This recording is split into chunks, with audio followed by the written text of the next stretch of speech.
This question comes from at E2P7. I'm not even going to try all the numbers. So it's a bunch of numbers.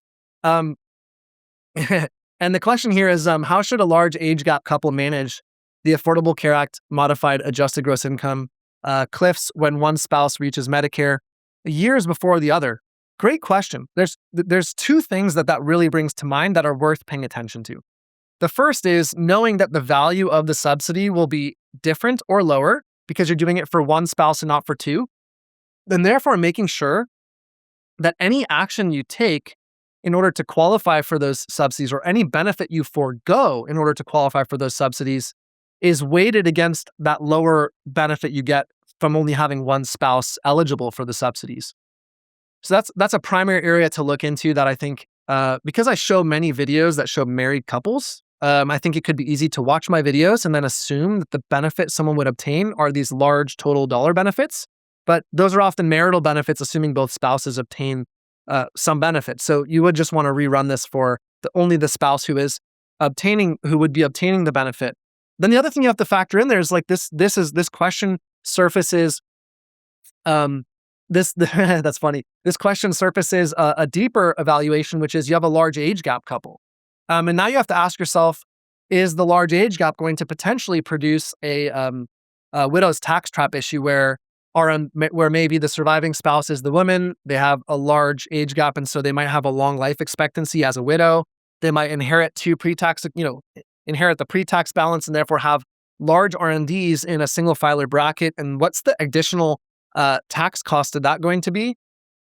And that would be something where you'd want to offset the potential future tax cost against the potential benefit you get for a single spouse getting subsidies. Now, I can't, this is just an opinion, just education, not advice. Sorry for all the hedging. I hate hedging, but whatever. I want to do these lives and not diminish the quality. So I just do my disclaimers and I can keep speaking.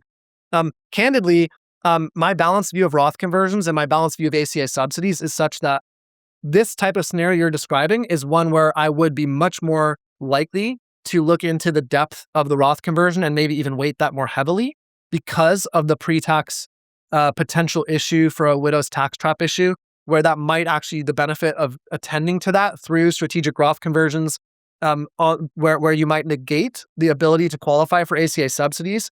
It's probably worth evaluating there. That's one of those areas where I lessen my priority or preference on ACA subsidy eligibility and increase my weighting and preference towards the Roth conversion. Candidly, just full disclosure, this is one of the few scenarios where I do that. I think Roth conversions, to take the more balanced view, they are less applicable in more situations than they are advertised to be, in my opinion. In most cases, I would put a higher priority towards ACA subsidy eligibility. But again, it is totally individual and unique to your actual composition of assets, the age, the kind of life expectancy, health history, and things like that. But your question surfaces that this would be the evaluation I'd want to run. I would want to look and see how big is the age gap, what might that cause in terms of additional tax costs for single filer tax bracket RMDs if the surviving spouse has a long runway of those. So there's a bunch of variables here, but it's definitely an interesting question to consider.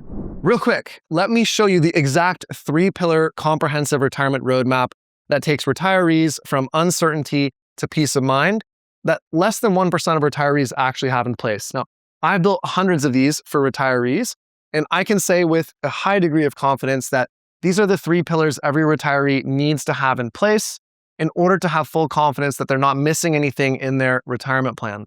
And I broke each of these down by the specific questions. You can see them here that each needs to be answered and the best way to answer them. Now, we've done this across pre-retirees, recent retirees, married couples, single retirees, $1 million portfolios, $10 million portfolios, all the above, and it works. And it's my gift to you today. It's absolutely free.